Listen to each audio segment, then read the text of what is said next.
Alright, so I just watched House of the Dragon Season 2. Um, I watched the first season like 3 years ago or something, or 2 years ago, and I really liked it. But then last year, when the House of the Dragon Season 2 came out, I never got around to watching it. I don't know, maybe I lost some interest, or also I didn't really have anyone to watch it with, so that's a problem as well. Um, But recently I was like kind of seeing like clips on YouTube and I was interested and I wanted to see it. So I sat down and I actually watched 7 out of the 8 episodes in one day. And then the last episode today, this morning. And I have a lot of things to say about it. But before I do, I want to say that it's good. I would give it like a 8.5 out of 10 or something like that. Um, I would definitely rate the first season much higher. I probably would give that like a 9.5 or something, 9.6. It was a great season of the show. And I definitely think the second season went down quite a bit in quality for a variety of reasons that I'll get into. And I have some like general problems with the show as a whole that I'll get into, but I don't want you to think that I don't like it. I just when I'm when I have critiques about something I like, maybe I'm a bit more passionate than if it's something I don't like. And yeah, so I'm gonna get into this, and I'm gonna probably first, yeah, we'll like go like episode by episode, and I'll kind of fill in. So as usual, I have my IMDb here. Okay. The first one is called Sun for a Son. So let's see what this one was about. Um, I'm just gonna like look at the summary, which is kind of more general.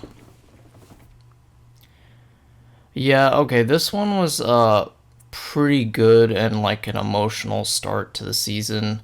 Obviously, at the end of the last season, Rhaenyra's son, Luke, was killed. He was basically eaten by a dragon. And yeah, she sort of like flies out to go find his body, and it's a very dark and emotional scene where she's finding her like son's remains and the dead dragon, and she vows revenge basically. So she tells her council like, "Oh, I want Aemond dead," and Aemond is the second oldest of the children of Viserys and um, Alicent, Queen Alicent. So she wants to take a son for a son, take an eye for an eye. And basically, oh yeah, at this point, there's this really dumb character from the first season named Myceria that like comes back, and she's like some sort of like spy master horror character. And basically she's imprisoned on Dragonstone, and Daemon uses information from her in exchange for her freedom. And he goes to King's Landing, and he's like hires these two guys, and he's like, yeah, go kill Aemond. He's a guy with an eye patch.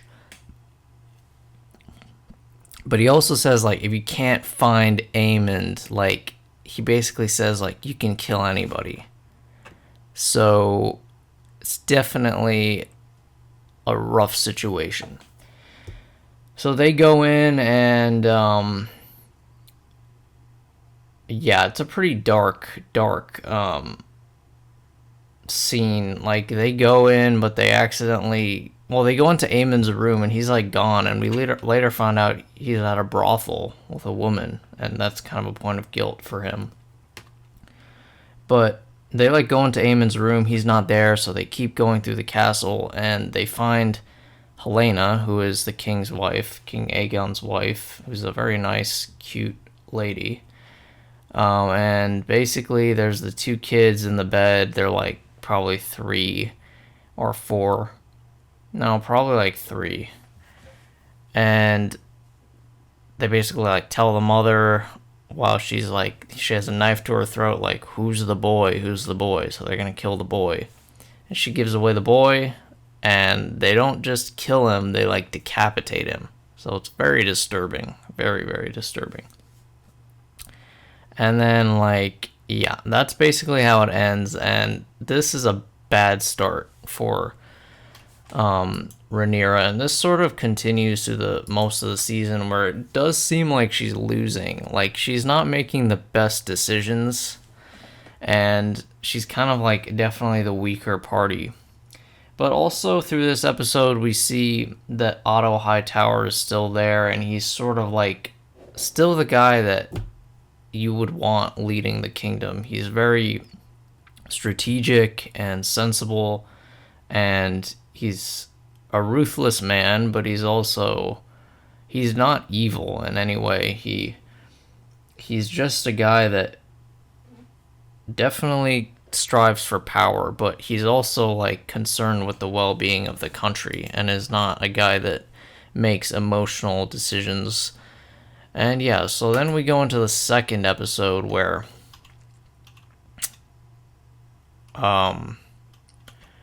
this I think this is the one that starts out really cool, where the whole castle's under lockdown, and like there's guards sweeping the whole place. And I really liked it because it felt very realistic, but it also showed the incompetence of Criston Cole, who's basically like this. He's basically like a sycophant for Queen Alicent, and he was made Lord Commander of the Kingsguard, but he like doesn't deserve it. Basically, he's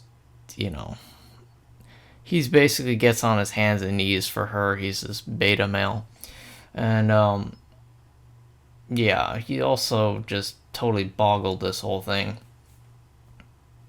If you want to know, he was having sex with the queen when her grandson was murdered, so that tells you what you need to know. Yeah, so this whole castle is being searched by guards, and people are being taken prisoner. All like the courtiers and the servants, the cooks, everybody. And like the people of the city are calling her Rhaenyra the Cruel, because it does definitely seem she's very cruel for doing this. But also there's a scene before that I really like that shows Otto's intelligence.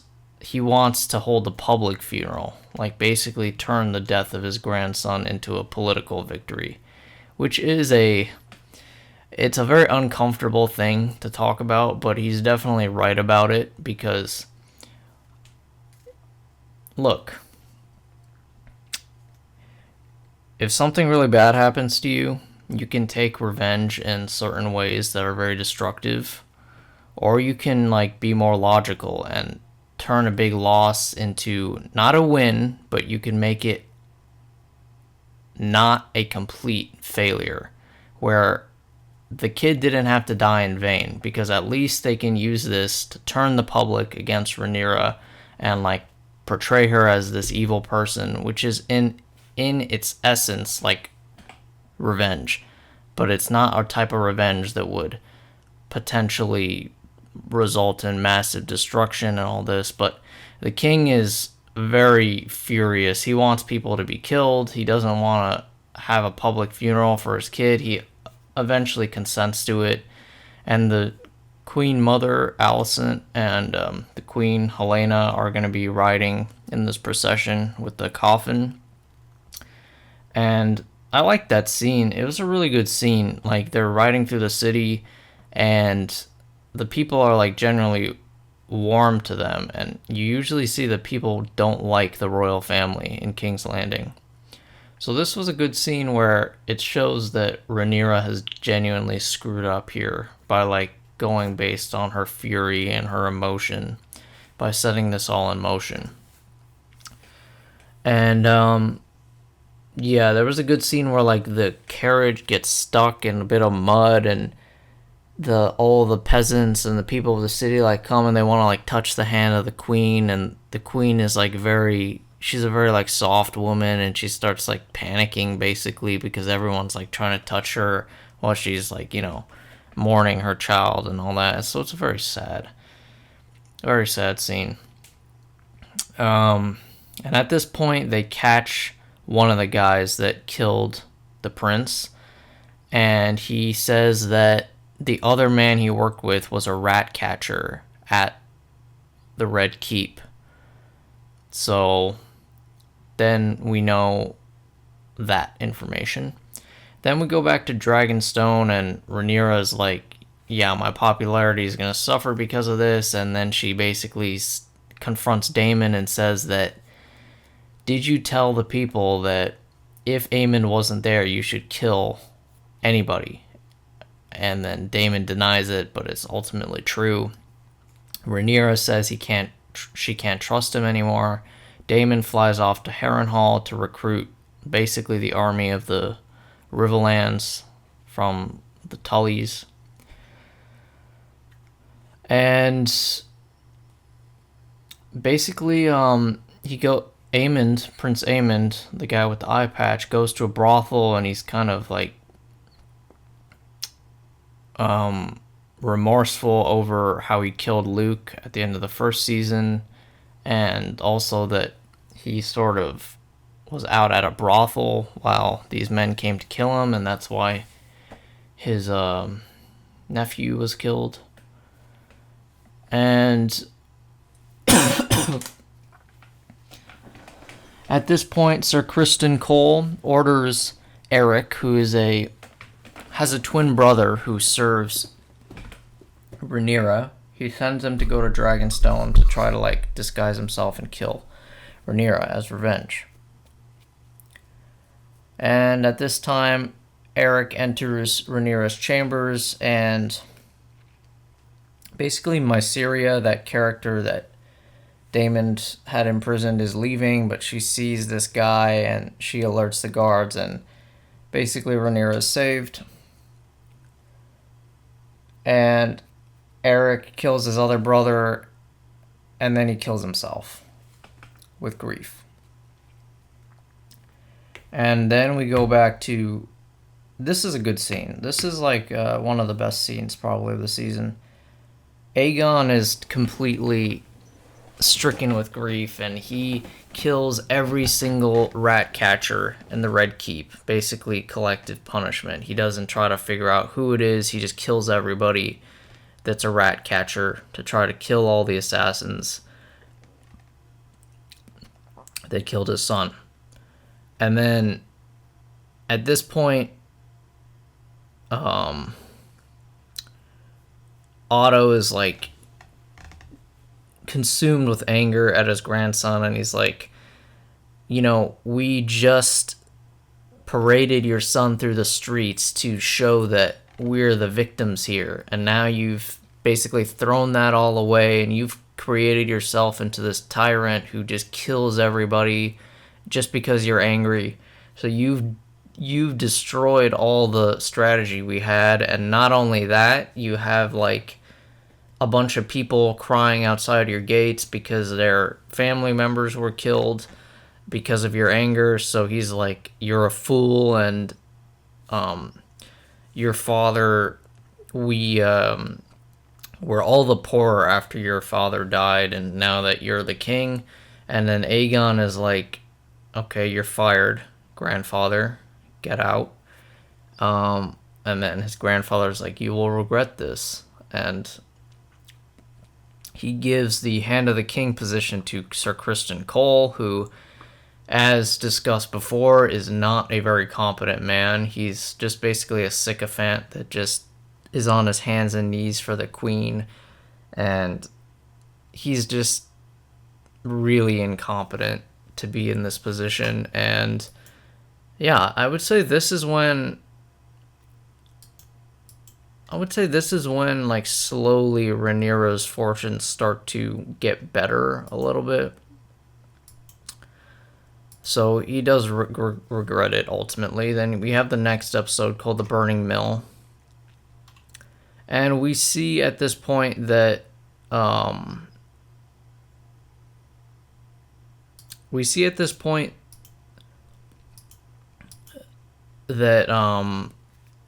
Criston is not really the Hand. There's no Hand. They're in the meetings talking about like what to do, and he's just silent. He has no clue like how to lead the conversation. He's just basically a placeholder hand that's some, you know, loyal figure, and he just sits there and does nothing. So yeah, this episode was definitely way not as good as the other two. This starts with like this fight between two houses in the Riverlands that's kind of like convoluted.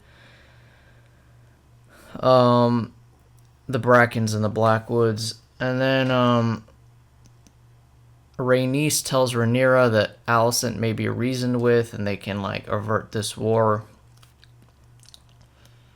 Criston sets out to conquer Harrenhal by basically moving through the Crown lands and, you know, threatening to invade anybody that doesn't bend the knee and provide troops, which is actually not a bad plan, I will say that. So credit to Sir Criston there, but he doesn't really have any other points that aren't military related.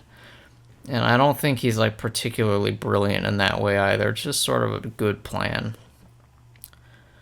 So, but Daemon arrives first at Harrenhal, and he basically like claims the castle because it's basically empty.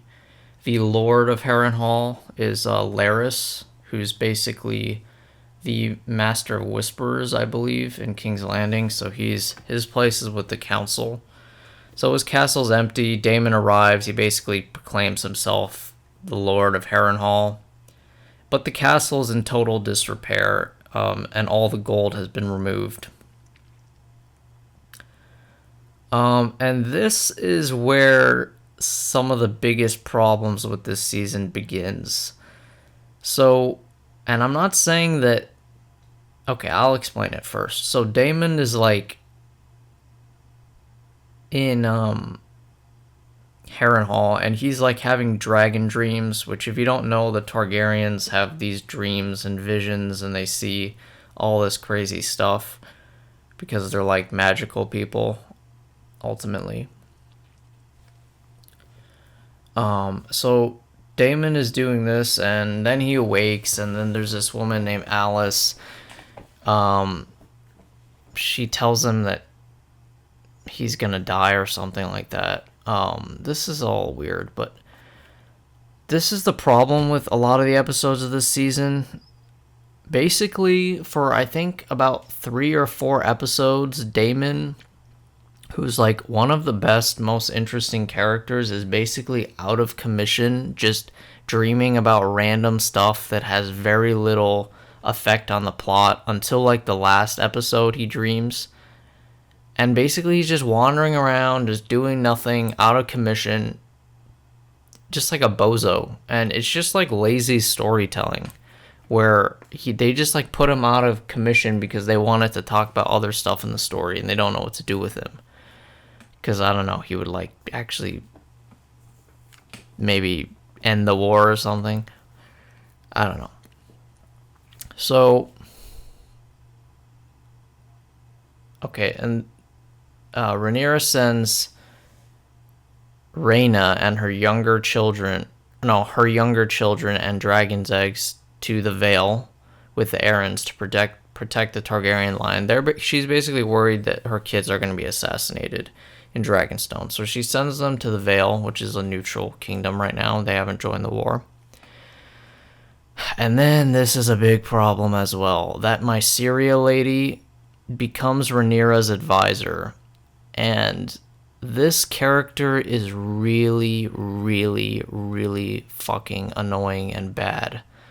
The actress playing her sucks. She's so wooden. It's like not even funny. The woman is like... It's like, would it kill you to show a little like emotion? Like, she just talks like an absolute plank of wood. She just sits there.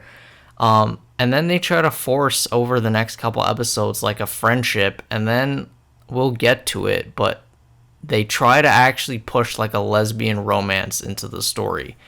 And it's just so bad. It's like, this character is awful. She's basically like a plot convenience where she supposedly has all this knowledge in King's Landing, despite I don't understand where her spy network is. You just don't believe she's as powerful as the show wants you to believe. But also, that's less important. The more important thing is like the actor sucks. The actress. She's just really bad, and she's hard to stomach. And the whole season, I was just hoping for this woman to be killed. Get her out of the story, and I hope she dies early next season because she sucks. So yeah, and then at this point, Aegon makes Larys his master of whispers. So I guess Larys wasn't before. He was just like some court schemer in King's Landing. And meanwhile, at a brothel, a man named Ulf boasts he is Daemon and Viserys' bastard half-brother. Arriving at the brothel with his squires, Aegon encounters Aemond with one of his whores, and then he basically mocks his brother. I actually really liked this scene. It's quite graphic, but I actually liked it a lot. It was funny, and it kind of shows that, Aemond is like this really tough guy, but you can tell he basically has a mommy disorder, which is a thing I came up with. But I see it all the time. I see like he's basically like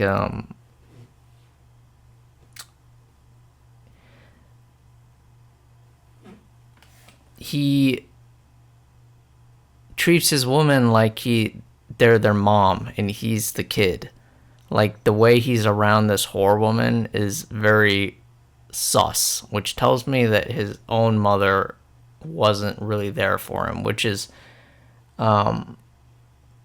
very true, I would say, for a lot of like people, and definitely like in the old days, but even still now, like people in royal families, like they don't usually have the most close relations with their mothers. Like I know this thing where like the current British royal family, like King Charles and all that, like they barely saw their parents. Like they had wet nurses, which is basically like the women that breastfeed the kids so the mom won't have to do it. And they have like people that wash the babies and do all this other stuff, dress the babies, take care of the babies, nannies. It happens all the time in like any rich family, but on steroids with an ultra rich, powerful family, I suppose. So I thought that was a cool scene where it shows like, and you really don't feel he has much of a relationship with his mother at all. I would say the older one, Aegon, has more of a relationship, but not Aemond. He seems kind of like cold around his mother, which this all like made sense character-wise. And then Baela, who's Daemon's daughter, spots Kristen patrolling, or no, going to Harrenhal. And then she like tries to swoop down and kind of kill him, but they disappear in the forest. And at this point, Rhaenyra is making dumb choices. Like, Rhaenyra's counselors are saying, like, we need to go to war with dragons, but Rhaenyra is kind of, like, really hesitant to do that, which is stupid. Like, she's gonna have to do it anyways. The point is to just get it done as decisively as possible. But Rhaenyra goes into King's Landing and meets with Alicent, which I like this scene. She, like, tries to negotiate a peaceful resolution, but I don't understand. There's no way to negotiate a peaceful solution unless somebody gives up their power. None of them are willing to give up the Iron Throne, so it's never going to happen all like that. But nonetheless, I like the scene, and I suppose it's worth to see. But also, the most compelling relationship is Rhaenyra and Alicent's, because they were like best friends, basically like sisters. They love each other, and they're forced to be on the opposite sides of this war, and both of them have like wronged each other, but it's nice to see they have a compelling relationship still. And then this is a really good part. It goes back to the first season, and basically King Viserys told his daughter Rhaenyra about the Conqueror's dream, which is basically a dragon dream from Aegon the Conqueror, where he basically foresaw that the White Walkers and the dead men would march on the Seven Kingdoms, and the only way that they would survive was if the Seven Kingdoms were united under a Targaryen ruler. So basically it's been passed down from every Targaryen king. It's like a secret prophecy. And essentially Alicent, when her husband was on his deathbed, was told that Aegon is the prince that was promised.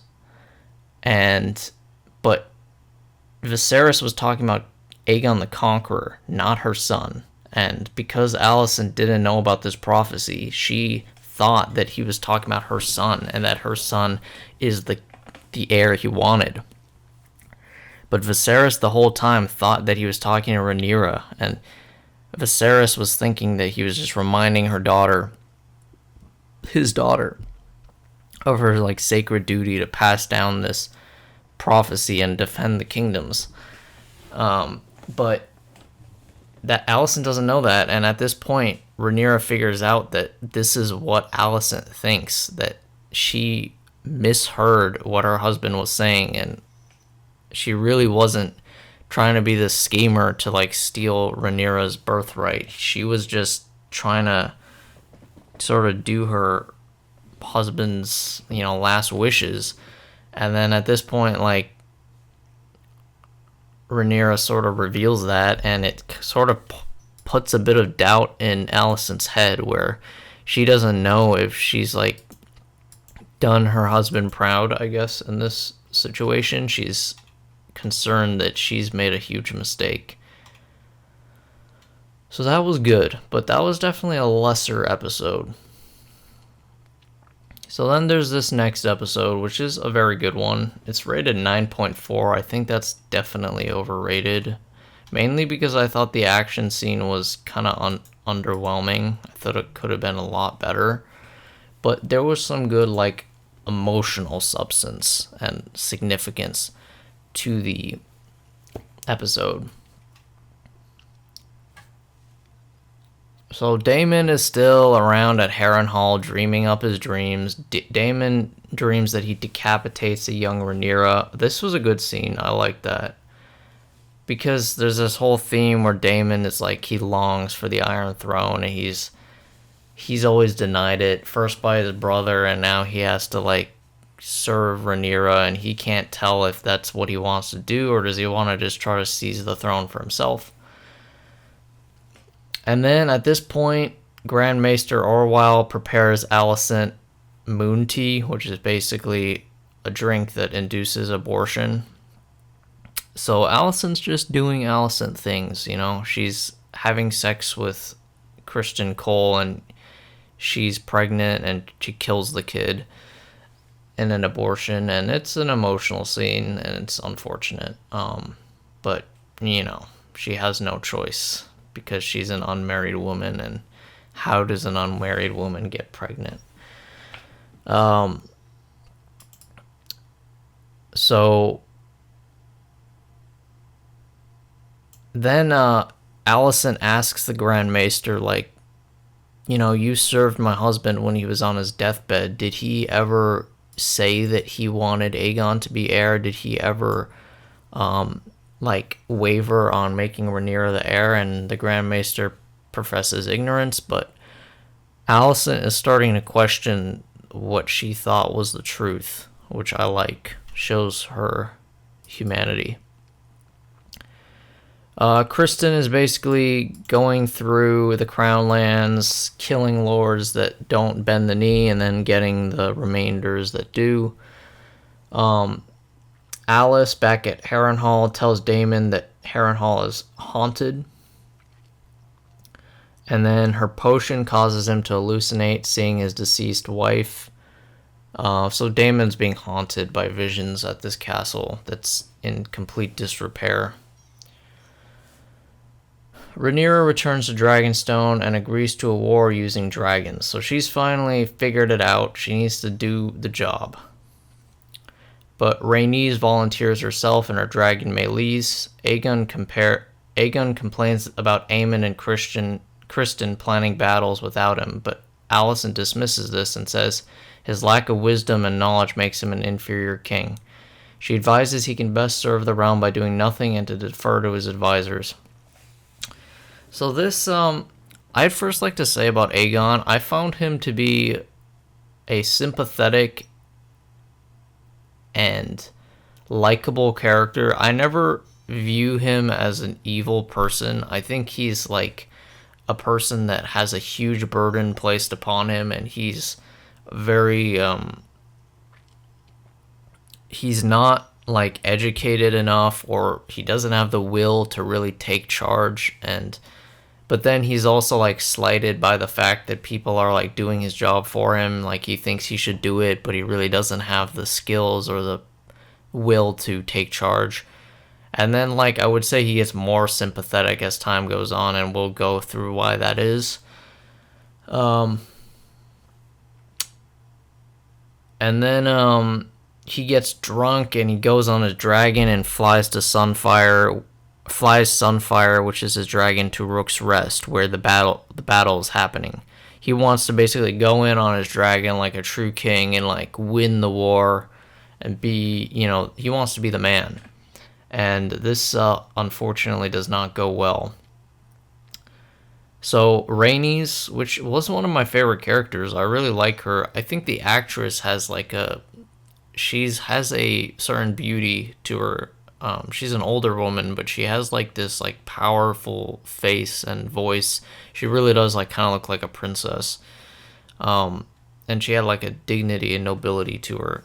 And so she's out here on her dragon. She's fighting the battle. She's like turning these troops to ash. I really wish this scene was done better in terms of action. Like, you don't see enough of the fight. But the main allure of this is basically Kristen has Aemond waiting in the forest with his dragon ready to go, and Aegon flies out unexpected, and he's out there, and Aegon and Sunfire come over there, and Meleys, which is Rhaenys' dragon, mauls Aegon's dragon. Out of nowhere, Aemond flies in, and Aemond opens his dragon's fire on both of the dragons, and this is a pretty dark scene, because it's basically he's killing his brother. He's burning his brother alive, which is what he does, and his brother falls out of the sky on his dragon. Very sad and dark scene. Meanwhile, Rhaenys and Meleys attack Vhagar, who also falls. Rhaenys circles above, but out of nowhere, Vhagar comes and like bites the head off of Meleys, and Rhaenys falls to her death, which is a great scene. It was a really nice scene. Kristen regains consciousness and finds Aemond's sword drawn next to his brother, who lies motionless next to the heavily wounded Sunfire, which is his dragon. So yeah, Aemond is definitely not the best brother / guy. He basically killed his brother here, but in the next episode we find out his brother survived, but he's completely mauled and grotesque. And yeah, there's some other things that happen to him that I don't really want to say, but it's not a nice way to live. So this is another episode that's not rated as well. It's 7.3.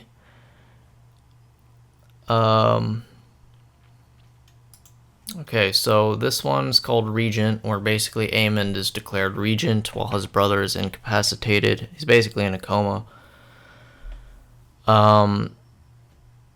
Meleys' head, the dragon, is paraded through King's Landing. The small folk consider it a bad omen. Aegon survived, but is comatose and burned, while Sunfire is near dead. I thought it was dead. Okay, well, I thought the dragon was dead, but whatevs. Kristen Kristen withholds telling Alicent what happened at that battle. She doesn't tell the queen that her son tried to kill her other son.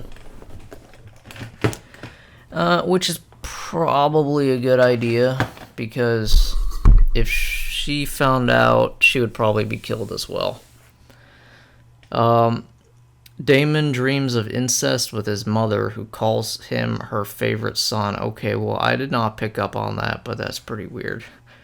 But see, Daemon is just sitting around dreaming at this, like, big castle, doing nothing.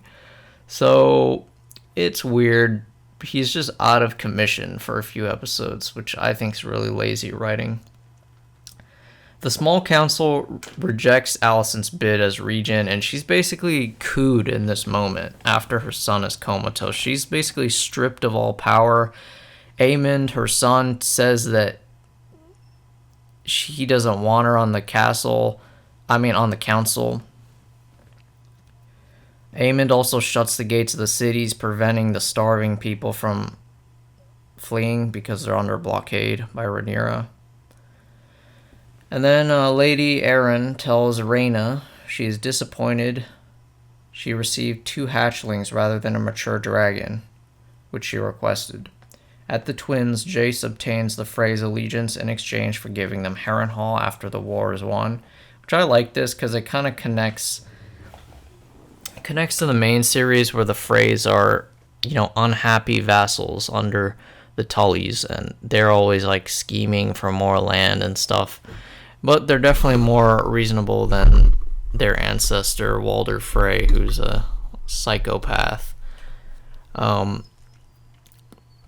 So yeah, he makes an alliance here, and I like this scene because it shows that, like, Jace is a real character that can, affect change. This is like what Daemon should have been doing, but for some reason he's at the... he does become useful at, like, the last 2 episodes, but before then he's like, just dreaming. So, Linda is sent to, like, another non-character connected to that dumb woman, Mysaria, sent to King's Landing as a spy and agitator. Daemon declares he will be king once a large army is raised, and orders the Blackwoods to ravage the Brackens and force their fealty. Alice criticizes Daemon's ruthlessness, and the River Lords denounce his atrocities. So Daemon is causing problems. So I guess he's doing something now, but he's just causing some problems. And Rhaenyra laments that there are 2 dragons underneath Dragonstone that are riderless, and basically a dragon rider can only claim 1 dragon. It's like magic, and the 2 that are underneath that are unclaimed are the only ones that can challenge Vhagar, which is Aemond's dragon, and Jace suggests searching other noble houses for Valyrian descendants. So that's the end of that one. That was a good episode, but definitely less good. Okay, now this episode definitely maybe started good, but a lot of stupid stuff.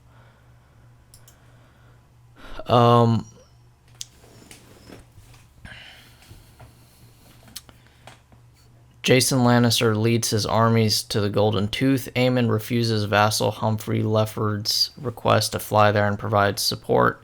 Aemon wants Tywin Lannister to ally with the Triarchy to break the blockade. The Triarchy were those pirates from the first season, which I actually quite liked. I thought they were pretty cool. Aemond orders Kristen to march on Harrenhal and dismisses Alicent from the small council, like I said before. Sir Steffon Darklyn, a distant descendant of the Targaryen dynasty, attempts to claim Sea Smoke but is incinerated, which is a good scene. Daemon continues having disturbing dreams and irrationally believes he's being poisoned. Aemond orders Larys to summon Otto Hightower to court. So this is a good choice on Aemond's part. He's trying to bring his grandfather back to be Hand because Kristen Cole is basically not even the Hand. He doesn't even have any interest in like doing the government stuff. But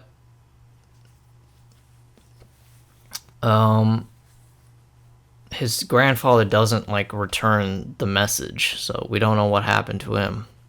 And Aegon is recovering here, and he tells his brother that he doesn't remember anything about the battle, but it's quite implied that he knows his brother tried to murder him. And you start to feel bad for Aegon in this time. He's like a cripple, basically, in a coma. He can't walk. He knows his brother tried to murder him. He lost his son. His wife, which is sad, they don't have a relationship. Yeah. So, very unfortunate. And Gwaine Hightower assures Alicent that her youngest son, Daeron, is kind, unlike his brothers. Corlys approaches his illegitimate son, Alan of Tull, his flagship's first mate. Meanwhile, Alan's brother, Adam, is pursued by Sea Smoke, and he claims the dragons. Myseria's spies spread rumors that the royals regularly feast while the small folk starve.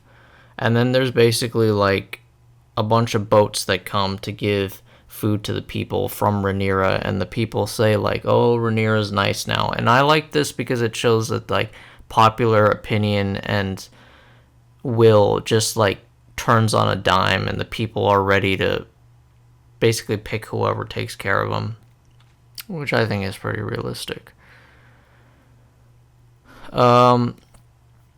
And at this point, there's a riot, which I liked, and Alicent and Helaena are like barely escape, and the people want to rip them apart. It reminds me of that scene in season 2 where Joffrey is attacked, but it isn't as well directed. Nothing in House of the Dragon is as well directed as at least the first 4 seasons, which were masterpieces of Game of Thrones. It never lives up to that. I don't care what people say, and I'll get into that later. There's some problems that I should talk about. Yeah, so the riot was really good, and then this is just such a stupid scene. Any scene with Mysaria is retarded, but this one is mega retarded. So Mysaria says like her father sexually abused her when she was a child or whatever, and at this point I'm like, okay, I am sympathetic to this character even though I hate the character, mainly because of the actress that sucks. And then out of nowhere they start like kissing each other. I'm like, what? They don't even work as friends, let alone like lovers. I'm like, what is going on here? This is just like some sex position, basically. It's like exposition, just like sexual stuff to like distract the audience. It's like, why are they kissing? I don't even believe these two women are friends, let alone lovers. And then, you know, it stops, and then Sea Smoke is presented to Rhaenyra, and it's proof that a commoner can tame a dragon, but it isn't really a commoner. It's a bastard of Corlys Velaryon, who's they're High Valyrian, like the Targaryens. The show made them black for woke reasons, but there you go. That's fine. Okay, this episode was I believe this is my favorite episode. Well, no, I don't know if it's my favorite, but this one was really good. So, Rhaenyra confronts Adam of Hall, who is Sea Smoke's new rider, who pledges fealty to her. Alicent retreats to the Kingswood after being dismissed from the small council. I like this scene because it shows, like, Alicent's basically been stripped of her power, and she's just, I don't know, she's kind of, like, lost, but it shows that she isn't an empty person. At the end of the day, she's not a bad person, and she just goes into the wilderness and sort of floats on her back in the lake and enjoys nature. just with one guard. She doesn't take a whole retinue of troops, so it shows she has, genuine heart.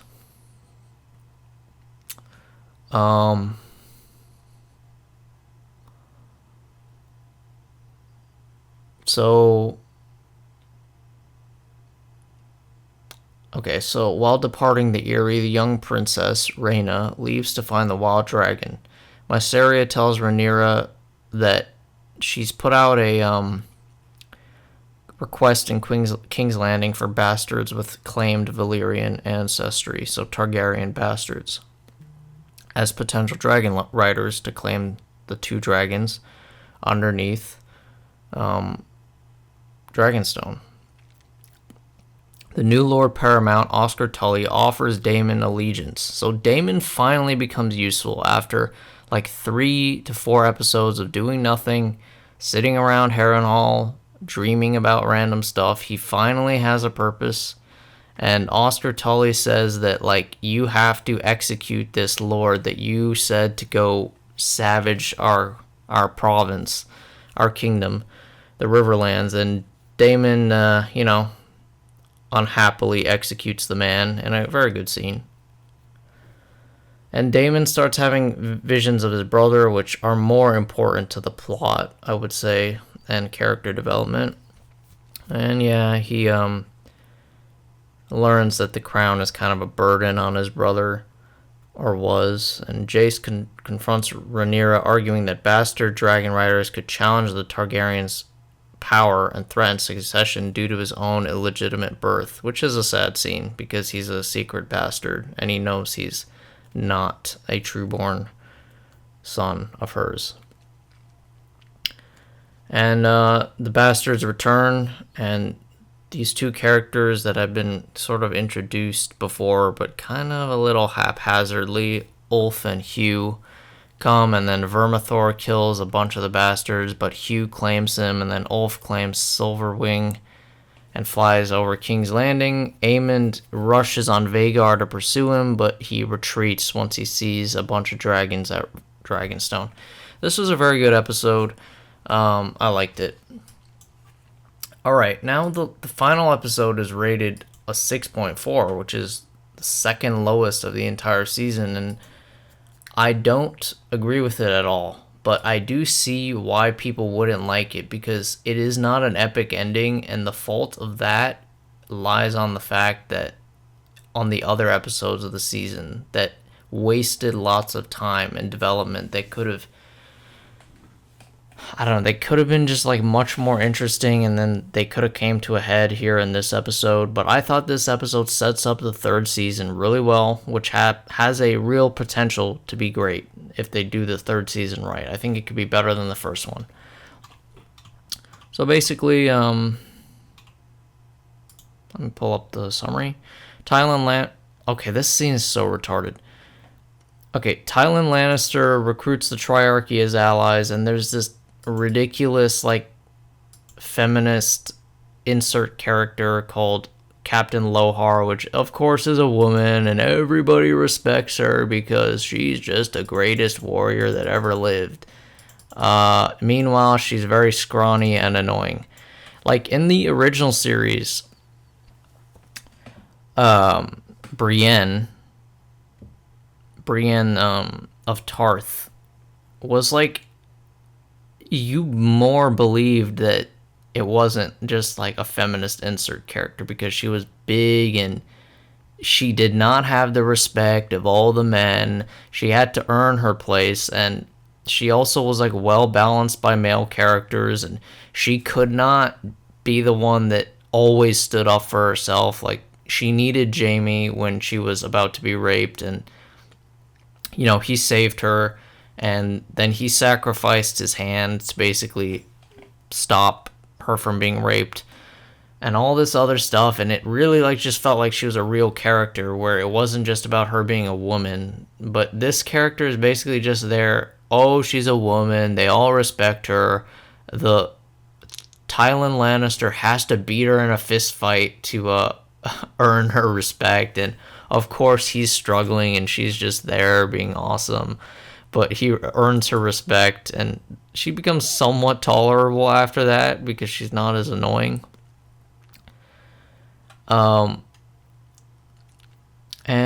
Yeah, but Thailand basically gets the Triarchy as allies, and they have a plan to break the blockade. After long searching, Rhaenyra finds Rhaena finds the wild dragon, and basically she stands before it to claim it. We don't know if she does that or not.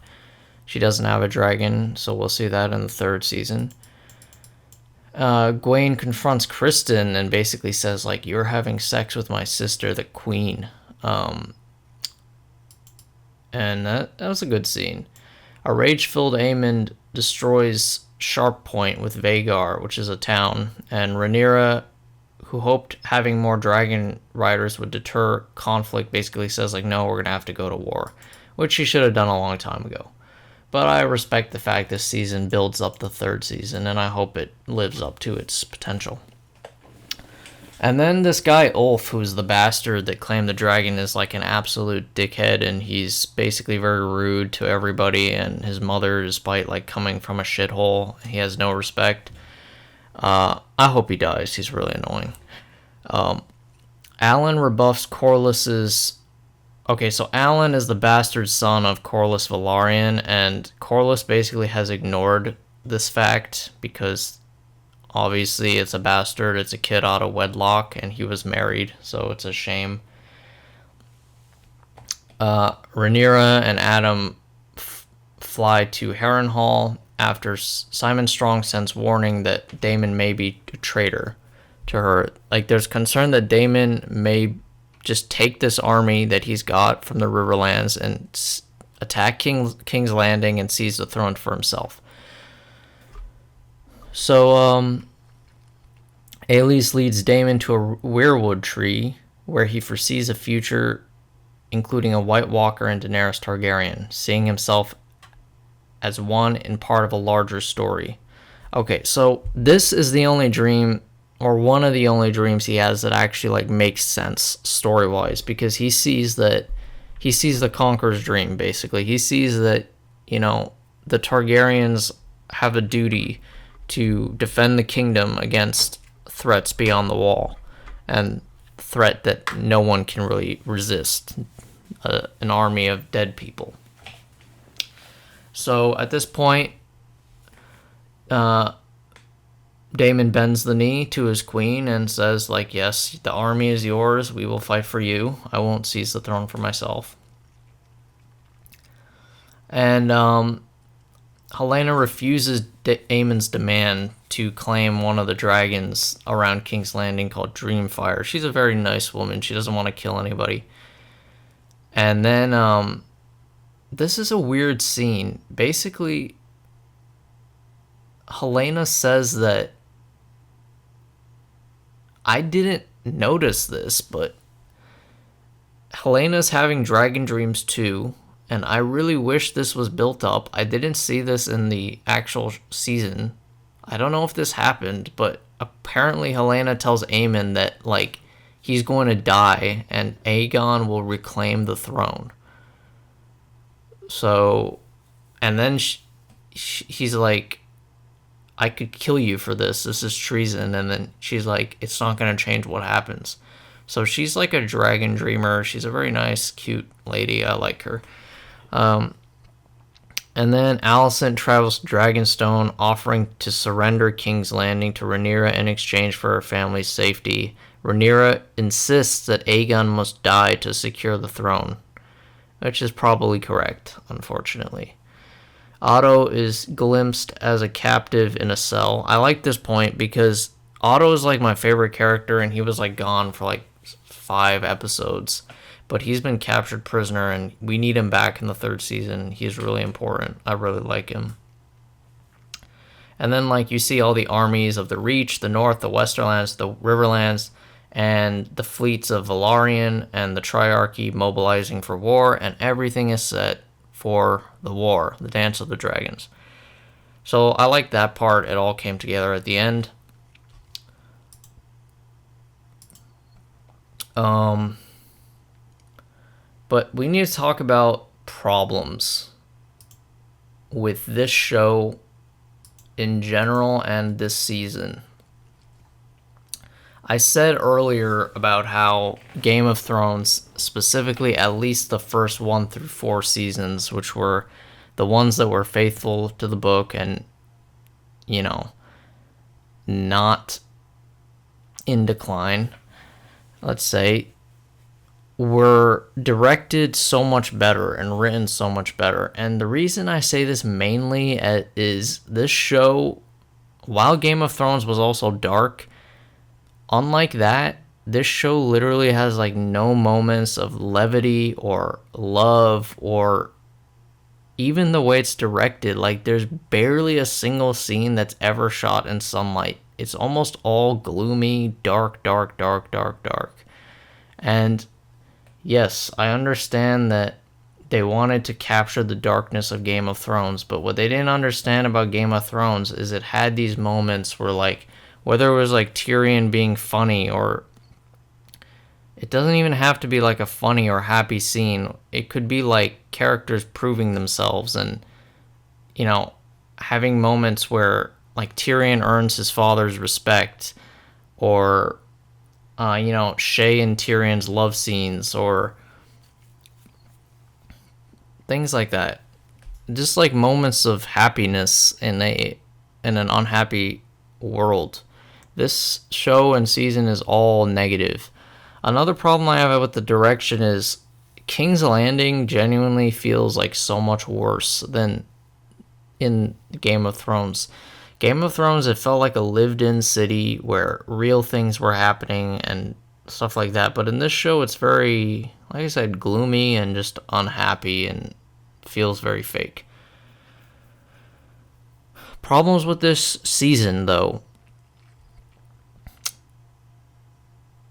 Problems with this season mainly are, like I said, just sidelining Daemon, elevating this retard Mysaria, played by a shit actress, and then like inserting a lesbian romance for reasons of woke or whatever. Also, I think some of the action scenes missed their mark.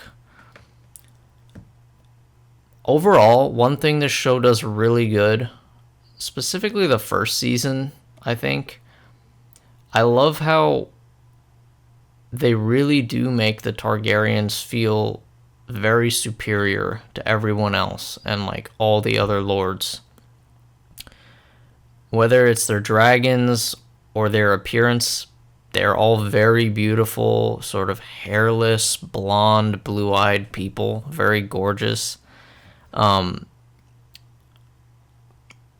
really felt like they were the rightful kings and queens.